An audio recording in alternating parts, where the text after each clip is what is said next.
Shirley, கோவையினுடைய மிக முக்கியமான நகரம் கோவை. தமிழகத்தினுடைய இரண்டாவது மிகப்பெரிய நகர மக்கள் தொகை அடிப்படையில் ஏற்றுமதியில் பெரும்பகு வகிக்கக்கூடிய அந்த நகரத்தில் பல்வேறு தொழிலாளர்கள் வேலை செஞ்சுட்டு இருக்கிறாங்க. அவங்களுக்கான ஒரே சுகாதார வாய்ப்பு அரசு மருத்துவமனைகள் தான்.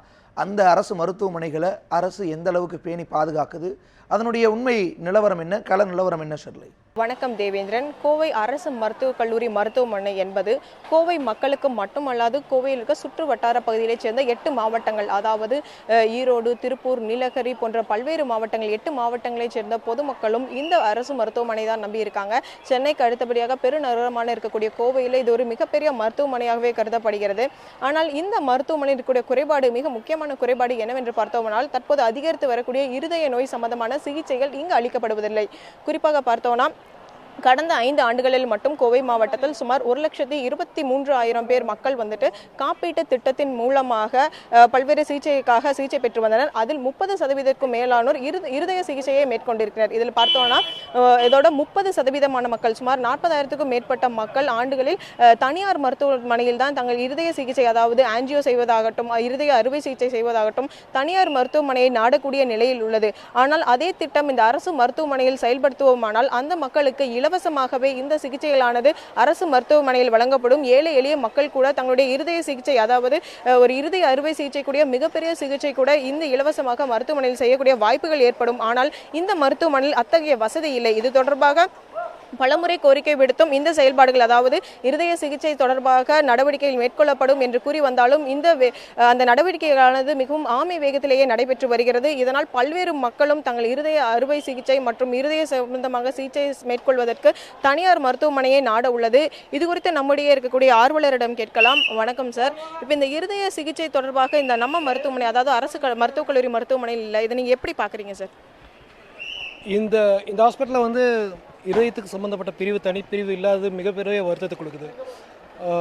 மிகப்பெரிய ஒரு வருத்தமாக தான் இருக்குது. இப்போ தான் பில்டிங் கட்டியிருக்காங்க, புதுசாக பில்டிங் கட்டியிருக்காங்க. இப்போ தான் கிட்னிக்கான தனிப்பிரிவு கொடுத்துருக்குறாங்க, சிறுநீரகத்துக்கான தனிப்பிரிவு கொடுத்துருக்காங்க. பட் ஆனால் அது மெதுவாக தான் ஆமை வேகத்தில் நடந்துகிட்ருக்கு. இருதய பிரிவுன்னு பார்த்தா இது வரைக்கும் இங்கே நடக்கவே இல்லை.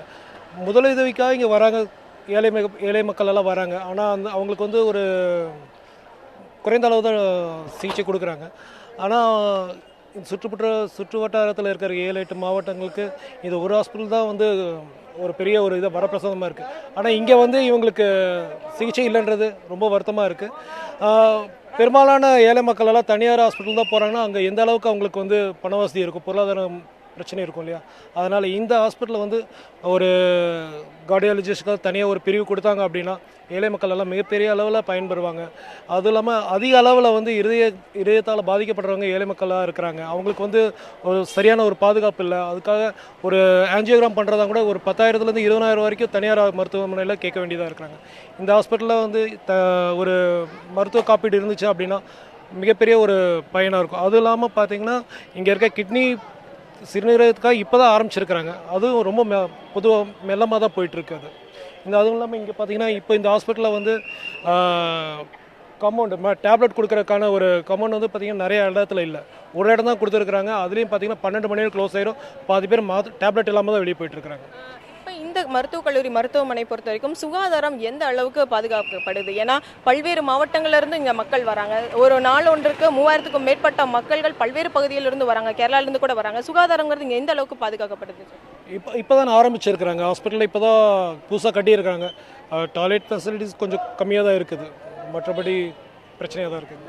இது மட்டும் இல்லாமல், அதாவது சிகிச்சையை குறித்து பார்த்தோம். அதாவது இருதய சிகிச்சையானது தற்போது நடவடிக்கை எடுக்கப்படுவதாக அவங்க தெரிவிச்சிருக்க போதும் அந்த நடவடிக்கை விரைந்து எடுக்க வேண்டும் என்பதே மக்களின் கோரிக்கையாக இருக்கிறது. ஏன்னு பார்த்தோம்னா சிறுநீரகத்துக்கான மாற்று அறுவை சிகிச்சை செய்ய வேண்டும் என்று அதாவது கிட்டத்தட்ட 3 ஆண்டுகள் மேலாக கோரிக்கை வைக்கப்பட்ட தற்போது தான் அதற்கான முதற்கட்ட நடவடிக்கைகளை எடுத்துக்கொண்டு வரும் நிலையில் தற்போது இந்த இருதய சிகிச்சைக்கான நடவடிக்கை எடுக்கப்பட்டு வரும் என்பது எப்போது நிறைவடையும் என்பதே இவர்களது கேள்விக்குறியாக இருக்கு. இது மட்டும் இல்லாமல் தேவேந்திரன், கோவை மருத்துவக் கல்லூரி மருத்துவமனையில் பார்த்தோம்னா பாதுகாப்பு இன்னும் பலப்படுத்தணும் கோரிக்கை எழுந்திருக்கு. என்ன பார்த்தோம்னா கடந்த 2 மாதங்களுக்கு முன்பாக இந்த பகுதியில், அதாவது குழந்தை பிரசவ வார்டிலிருந்து ஒரு குழந்தையானது கடத்தப்பட்டது. அந்த குழந்தையானது உடனடியாக இங்கு இருக்கக்கூடிய சிசிடிவி காட்சிகளை பயன்படுத்தி பிடிக்கப்பட்ட போதும் இதன் பாதுகாப்பை பலப்படுத்த வேண்டும் என்பது பலதரப்பு மட்ட மக்களின் கோரிக்கையாக எழுந்தது. இதில் குறிப்பாக பார்த்தோம்னா இந்த மருத்துவமனையை சுற்றி சுமார் 73 சிசிடிவி கேமராக்கள் இருக்கின்றன. ஆனால் இதை கண்காணிக்கிறதுக்கான ஒரே ஒரு மானிட்டரில் சுமார் 16 கேமராக்கள் மட்டுமே தெரியும் வண்ணமானது இதில் இருக்கிறது. மற்ற 73 கேமராக்கள் பதிவாகும் காட்சிகளை உடனடியாக பார்க்கக்கூடிய சூழலுக்கான அந்த வசதிகள் இங்கு ஏற்படுத்தப்படவில்லை. இது குறித்து கேட்டபோது இதற்கான ஒரு ஆட்கள் பற்றாக்குறை இருப்பதாகவே மருத்துவ தரப்பில் தெரிவிக்கப்படுகிறது. எனவே இங்கு இருக்கக்கூடிய 73 கேமராக்களையும் ஒட்டுமொத்தமாக கண்காணிக்கும் பொருட்டு இங்கே நடக்கக்கூடிய திருட்டு, அதாவது கடந்த இந்த ஆண்டில் மட்டும் பார்த்தோம்னாலும் சுமார் 35 இருசக்கர வாகனங்கள் இந்த பகுதியில் திருடப்பட்டிருக்கு.